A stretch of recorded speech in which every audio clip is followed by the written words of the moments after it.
Good morning. Today I am teaching you business study for class 11th.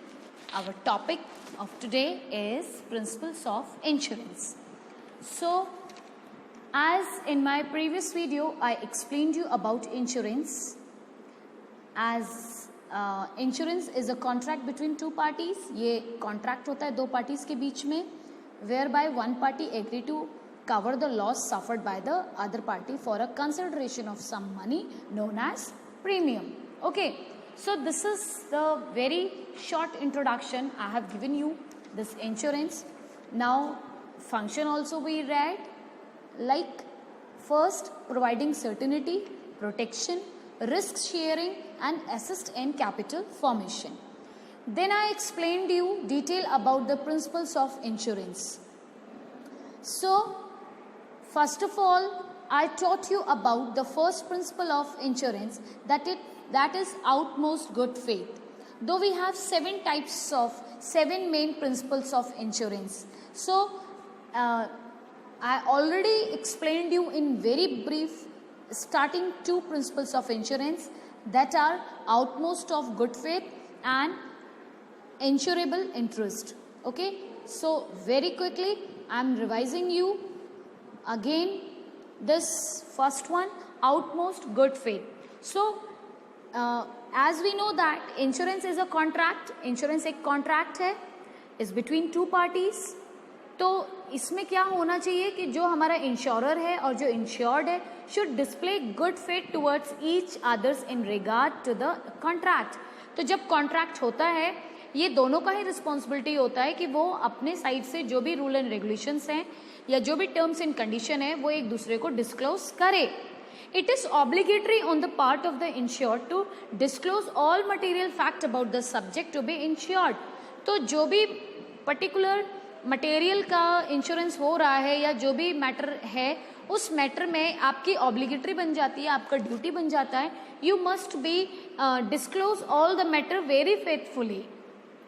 Okay, as next, in case of failure to disclose any material fact, the contract of insurance is violable at the option of the insurer. तो अगर आप अपने material को छुपा के रखते हैं, for example एक पर्टिकुलर बंदा है, उसने अपने लाइफ इंश्योरेंस कराया है और आफ्टर सम टाइम उसकी डेथ हो जाती है due two of the heart attack, तो इसमें ये चेक किया जाएगा कि उसने जो लाइफ इंश्योरेंस कराया है ही disclosed his heart attack problem earlier or not.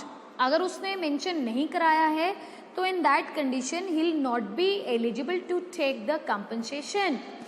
He is not be liable to pay the compensation as a material fact was hidden by the particular person. Now another one is principle of insurable interest. Though this insurance also I explained you detail in my previous video, but let me quick revise of this insurance also, this principle also. The insured must have an insurable interest in the subject matter of insurance. ठीक है, तो जो भी particular बंदा अपनी property का insurance करा रहा है ये उसकी भी रिस्पॉन्सिबिलिटी बन जाती है कि वो उसका टेक केयर करे at the time of fire और at the time of theft, any of the destructions if they observing. So a person is said to have an insurable interest in the property if he will be adversely affected by its destruction. तो कोई भी property का अगर destruction होता है उसका adversely effect उसी particular person पर पड़ता है. तो वो ये हाथ में हाथ धर के बैठे नहीं रहे कि मेरे को नुकसान होगा फिर इंश्योरेंस कंपनी उसको कंपनसेट करेगी. ठीक है.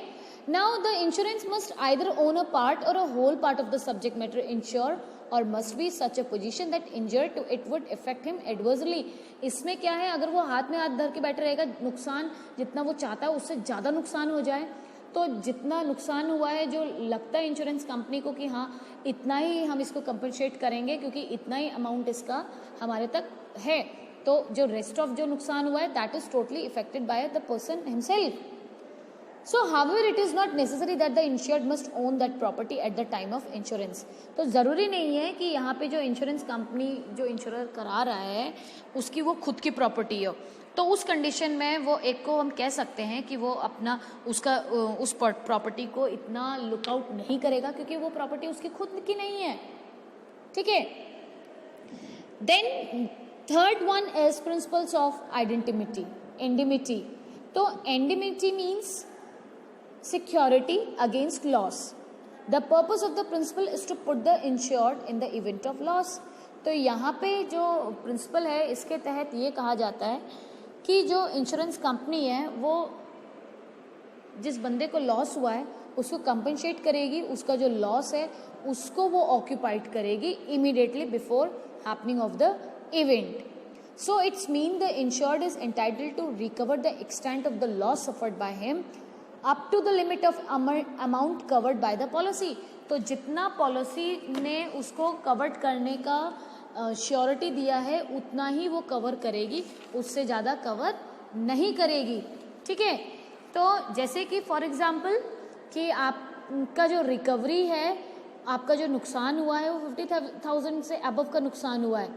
अब यहाँ पे इंश्योरेंस जो आपने करा रखा है वो 20,000 का ही करा रखा है, तो 20,000 का ही आपको रिकवरी किया जाएगा, not whole the risk as you bearing 50,000।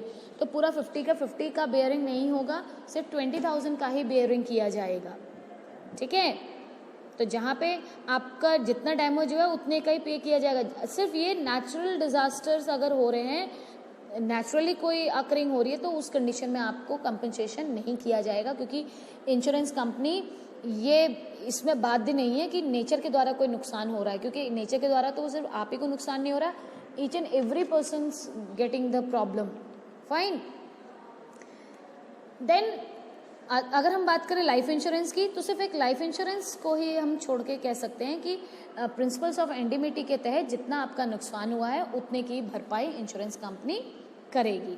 ठीक है, फिर हम बात करते हैं अनदर वन, जैसे कि एक एग्जाम्पल भी दे रखा है कि if a person has insured his house against fire, अगर किसी का घर का नुकसान हो रहा है 1,50,000 का, तो यहाँ पे अगर उसका नुकसान 1 लाख का हो रहा है तो 1 लाख ही उसको अमाउंट पे किया जाएगा, पूरा पेमेंट नहीं मिलेगा।